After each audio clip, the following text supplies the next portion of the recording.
People and businesses tend to look at reduction of agents as just a straight cost savings, which I get it. It's a business and we need cost savings.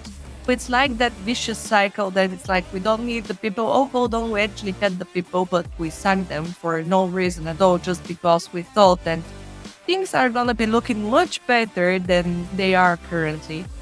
I'd have exactly the right amount of people at exactly the right time with precisely the right skill set, right? They're literally using their same selling points for the last 20 years. So it kind of blurs everything into one huge marketing bullshit, and it annoys me. Hello, my name is Irina, and welcome to WFM Unfiltered. Today we're going to Ohio, and I'm going to be chatting with Jim, who has some very cool things to share with us. So it will be the topic of WFM trends and what's important in 2025. But before we kick off with the discussion, Jim, the stage is yours. Can you introduce yourself? Sure. Thanks for having me today. Jim Simmons, been in the contact center industry for 26 years, most of that in operations and most of that time in operations in WFM. So I've seen a lot over the years. Certainly started out way back in the day. I'm very excited to be here with you today. Thank you for accepting my invitation. And you came up with a cool topic, one that I feel very passionate to rant about because I'm very suspicious when a lot of people are talking about trends in WFM. So tell me, what do you foresee will be the new things happening, and what is some cool new stuff that we can chat about? I took a different route. I've thought about this a lot lately, and I feel like there's always two angles when folks talk about trends. One tends to be technology. What's new coming Yeah. out? What does the new car look like? Or, and so we in WFM, we're no different, right? What are systems doing? Certainly over the past couple of years, there's been a lot of discussion around AI and what it can do. What I wanted to focus on and what I've really thought about most lately is how, as a profession, WFM is changing, in my opinion, and what I think we can do as professionals to facilitate that progression. Like I said, I've been doing it for a while, and certainly WFM of a quarter century ago is very different than WFM of today. I recently posted an article about this, about the three things I see happening with WFM, and I think they're all positive. One is, where do we get a seat at the table, especially at the executive and senior leadership table? Over the years, we all know WFM is generally a cost center, right? You get butts in the seats, you make sure we're taking calls, and life is good. Where I haven't seen WFM participate as much as we could or should is in discussions about strategy, right? How are we helping the business grow? How are we helping the business strategize? Are we looking at major strategic initiatives and asking ourselves, what downstream impact does this have to workforce management? So I think that's one of the big trends I've seen. I hear more folks talking about it. I see folks like you talking about it and some of the other guests that you've had on. So not only is it something I'd like to see, it's something that I've heard a lot more about. And I even see that in hiring, right? As I look at roles that are being posted and talk to folks, a lot of roles are asking for that strategic component in their WFM leaders. It's actually a pretty cool angle that you're bringing. And I just a couple of days ago, I had a chat about it, exactly the same thing that I see, even if we're parking the topic for technology, that the adoption of technology, it seems to be increased for the last couple of years. And my perspective is exactly the same, that we're seeing a lot more conversations opening about the topic. People are starting to vocalize what WFM is. And I started thinking that when my career started in planning, I had heard literally nothing about it. Like I couldn't even find anything in Google. Maybe something here and there about their line, and that was it. And you should have figured it yourself. The thing that always interests me is when you're saying sit at the table and you're seeing that more of a trend that people or maybe organizations are starting to be like, let's chat about it. I have a little bit of a different question for you. Don't you think it's a bit too late with the adoption of AI and with the conversations that the whole WFM is changed and we're going to be eliminating agents and potentially automating everything? Don't you think it's a little bit late for us to ask for a seat at the table? That's a that's a great point, and yeah, I've had some discussions around that. My personal belief is no, it's not. And I think, and one of the things I talk about is WFM's value in integrating technology. And I do believe there is a shift in how we utilize technology versus a human agent, but I don't believe in the foreseeable future we're eliminating all agents, right? We've all had those experiences with bots, and I think it's going to get better, but let's face it, it's still primarily in its infancy. And so I think it's important for WFM. And I think that one of the reasons it's a great opportunity for us to come to the table is because we can understand that impact. We're very well positioned as a profession to talk about how companies can and should be integrating technology. So if we talk about the leveraging an agent and a bot and say an IVR, right? All of those things have an impact on the capacity of the workforce. And Mhm. that's going to be critical. So who better to understand that, right? So if you go out as a company and decide you're going to implement some cool new AI technology and it's going to take out all sorts of calls and it's going to make customers happy, um, the first people you should talk with are going to be your WFM people. Even if everything goes off without a hitch, why are they not involved in that strategic discussion, right? One of the other reasons I think that's important and why now is a great time for us to step up to the table is that oftentimes people and businesses tend to look at reduction of agents as a just a straight cost savings, which I get it. It's a Yeah. business and we need cost savings. What I always try to ask myself over the years was, can we redeploy folks differently or can we bring in other work? And so I think again, that's a great way having WFM at the table as we have these discussions is to say, if Jim is no longer required to take as many calls, what else can we have Jim do to help facilitate the discussion? Could it be some backline work? Could it be some chat work? Right? Is there some other vein of opportunity for us to work within? And the WFM team comes to the table and talks through those options and opportunities. This is such a great point. And actually, I have seen that time over and over again is that our first step usually is like, let's sack people, let's bring the cost down. So let's start the rehiring process again in 2 months when we realize, oh my God, we maybe shouldn't have done that. So it's like that vicious cycle that it's like, we don't need the people. Oh, hold on, we actually had the people, but we sacked them for no reason at all, just because we thought that things are going to be looking much better than they are currently. But okay, this is usually the struggle in a lot of companies, maybe even in a little bit of a smaller organizations when there isn't a strategic role for WFM. At best, you have a administration position, somebody who does the schedule. Often there is no forecasting being done. Real time is done by team leads. So when the situation is like that, how do you convince the senior leadership that, okay, we actually have to participate in that conversation? I think it's relevant to remember there's no one size fits all solution.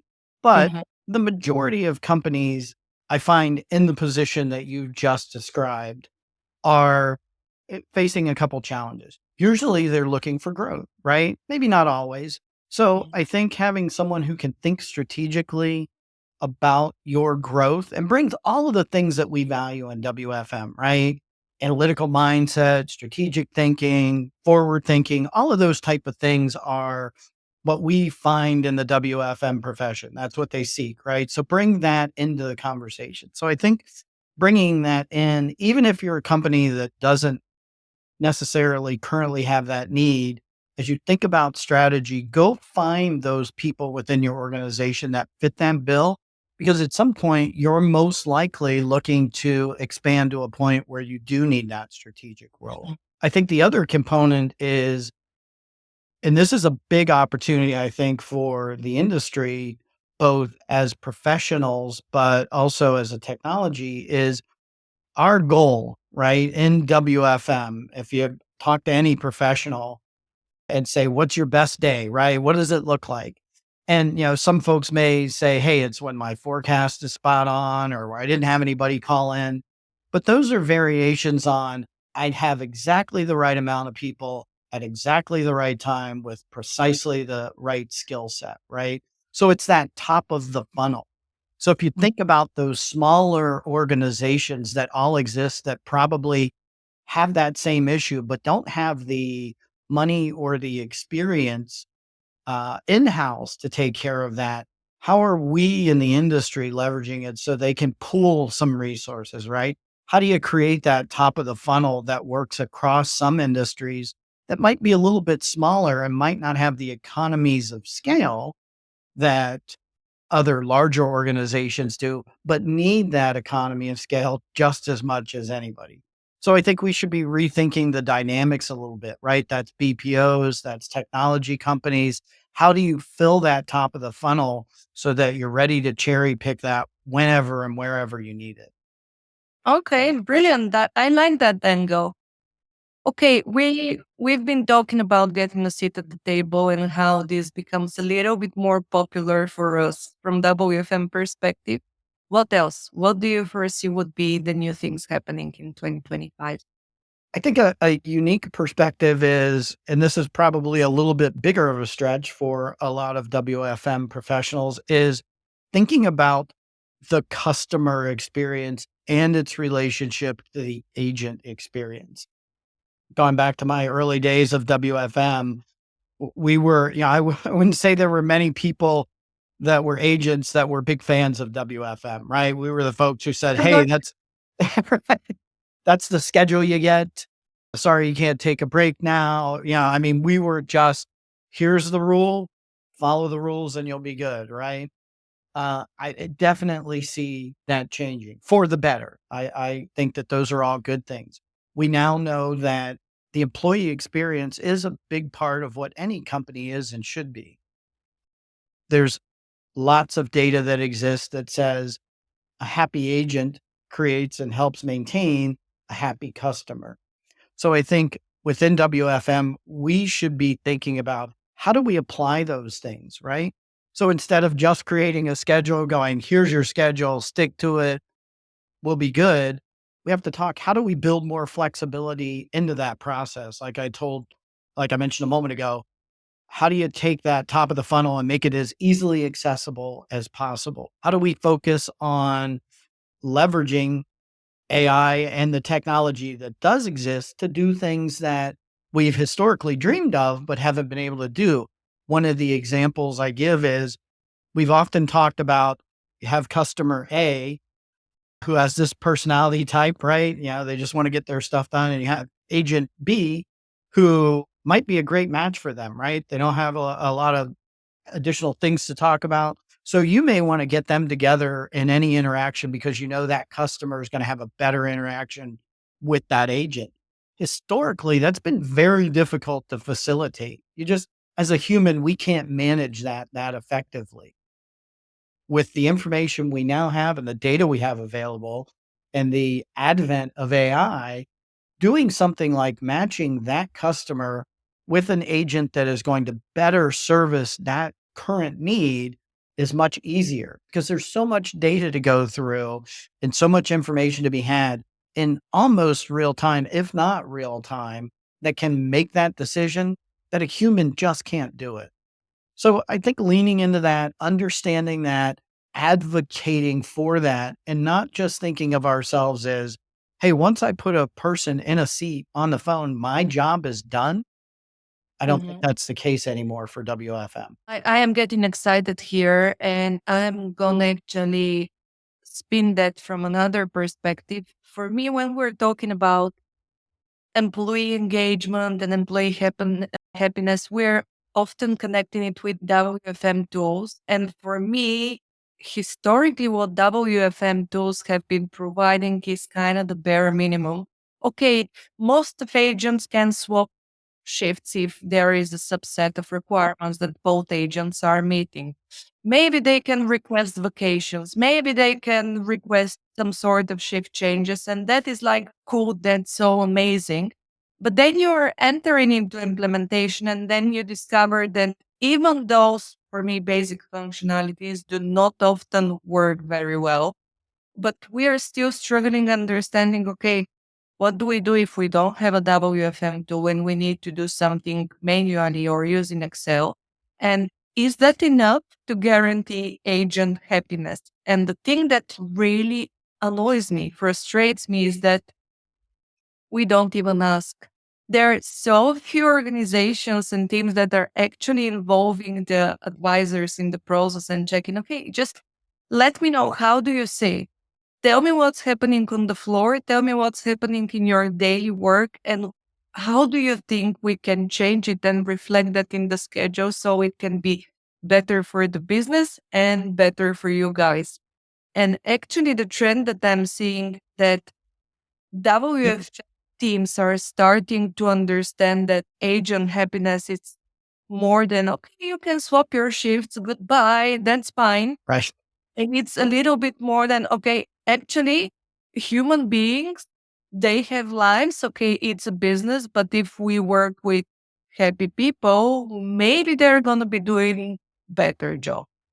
So that's a trend that lately I have been seeing. And also, WFM vendors are kind of exploring different ways to bring a lot more options in the picture. But again, I would advocate, seriously, everyone, just ask, make surveys, involve the advisors, do regular checks. Okay, is it what they were expecting from the schedules? Are they happy with the shift swaps being, I don't know, the greatest perk on earth? Or is there something else that we could be doing? And the other thing that I wanted to pay attention is the personality types with the customers. And this is so important and something that, as you mentioned, we haven't even paid attention historically to that aspect. And for WFM, it has always been the case of somebody calls, somebody picks. And this is where we stop. But right now, and I'm always thinking from the position of a customer, if I know that Jim is my guy and he's going to answer my question, and I really want him to deliver the answer to my question in minute and a half and say our goodbyes, I want Jim to pick up the Right. phone. I don't want someone who is going to walk me through 25 minutes of bullshit and lose my time, and I'll lose my shit on the phone and end up calling again. So I really, really like that you have mentioned that. And this is something that I don't see often being mentioned in the Well, space. and it goes back to the other two elements, the first being seat at the table and the other helping integrate technology. And what I challenge WFM professionals, especially those folks who are newer to it, like yourselves, and I say newer because you haven't been around doing it for, 26, 27 years, is we tend to limit ourselves. So I'll give you an example from my, way back in the day. If we limit ourselves to just leveraging the WFM tools, create a schedule, make sure the breaks are set, that's all we're ever going to do. At one point in the early aughts, as I started looking at it, was just part of my job. I was very fortunate that I had the leeway to do this. I was tasked with looking at voice and speech technologies. So I started years ago looking at speech technology and implemented the business's first speech prototype, built the whole program out. And it fit within the wheelhouse. And one of the reasons I was given that task was because we wanted to understand more about the context of the call. So Mm. that's not something that traditionally would have been a WFM role, but that's an example of where I'm talking about a seat at the table, right? Hey, if we want to know why customers are calling and we want to look and understand trends better, right? That's a WFM conversation waiting to be had. So Yeah. we implemented that technology. Now we are able to glean so much more data as a WFM professional. And within my role, I took advantage of all of that. And to go back to the EX and the CX is I now have both sides of the conversation and I can understand when, where, and how the customer's getting frustrated. What we often forget though is let me listen to what the agent is talking about. So back to your point about, hey, is it just about, is my schedule good? Do I get the right breaks? Maybe, maybe not. But another anecdote was my last 2 years at my last company, one of the tools we implemented was a wellness tool.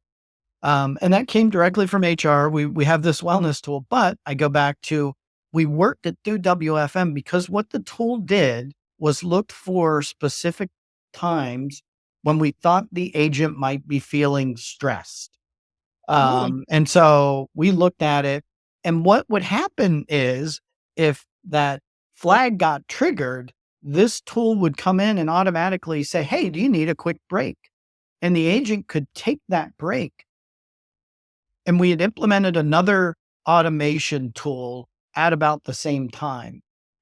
What was interesting is to make sure that the agents were on the lookout for these little messages. We tried not to be too invasive on their screen. So, in Yeah. order to make sure that they paid attention and they looked for the message, we gave them one additional break a month. It was one 5-minute break, and we did it only when there was a little bit of idle. The feedback we got on that one additional break was some of the best feedback we got across the whole implementation. So, my point in saying that is it doesn't necessarily take a lot as long as an agent knows that you're an advocate for them.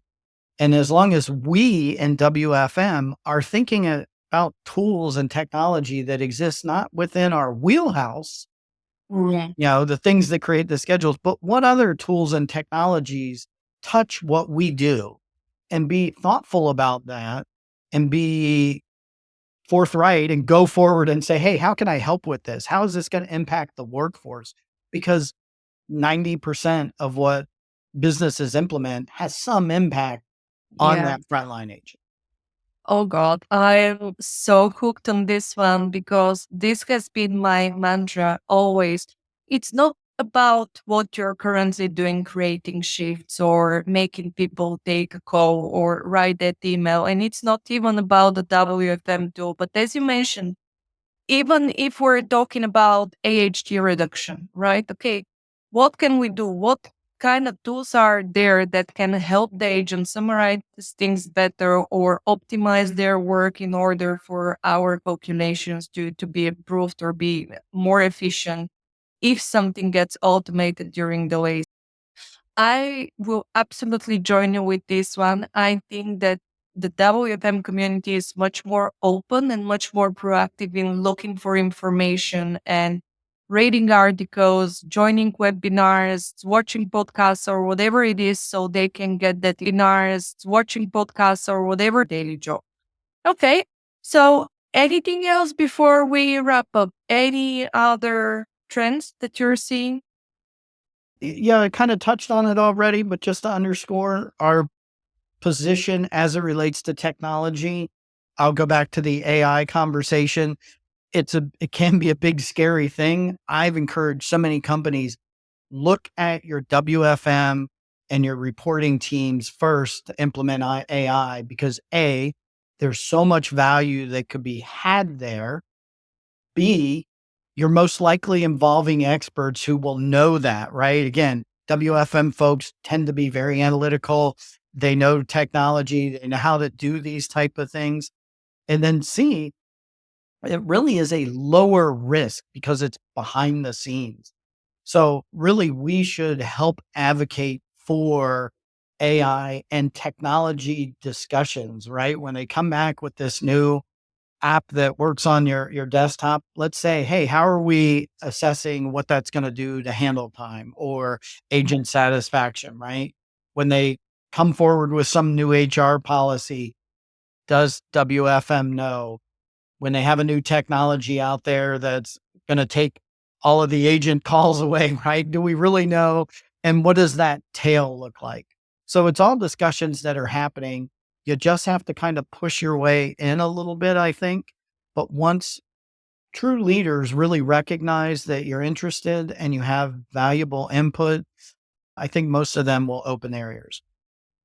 It's interesting that you're mentioning this one because I am having a little bit of a different reaction. I'm irritated by the AI conversations for one reason, because when I look specifically at WFM vendors and how they are talking about AI, they're literally using their same selling points for the last 20 years Right? and toward AI and talking about how we're going to have cool forecasts and we're going to automate this and that, which is has always been their message. So it kind of blurs everything into one huge marketing bullshit and it annoys me.